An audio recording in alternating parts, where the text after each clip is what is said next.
The bleak brutality of Auschwitz. The barbed wire, the guard towers. This is the gas chamber. All are silent witnesses to the horrific crimes and suffering that took place here. 1.1 million people, mostly Jews, were murdered at the camp. As the generation of survivors fades away, only this site will remain, the last physical link to the atrocities of the past. When the last survivor will be passed away, we will have the authenticity of this site. But 7 decades of Polish winters have taken their toll.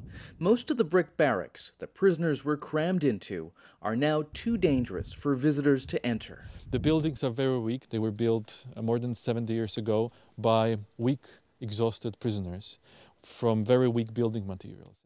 The foundations are heaving, the walls are cracking, and the wooden roofs are starting to buckle. To give you an idea of the work that needs to be done here, it would take about 2 years to make those repairs at a cost of nearly $1 million. And that's for just one brick barrack. There are some 45 on the site. The mountains of personal objects taken from prisoners are also beginning to decay. As it attempts to save the past, the Auschwitz Museum finds itself on the cutting edge of preservation, developing new techniques in the field. We are repairing the documents from the camp that need urgent attention. These are death certificates.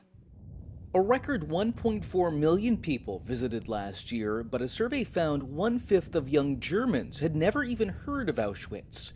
That makes its preservation all the more urgent, and there's a call for international aid. That the government of Canada will also help us to secure this place for the next generations. As one survivor said, the only thing worse than Auschwitz itself is if the world forgets there was ever such a place.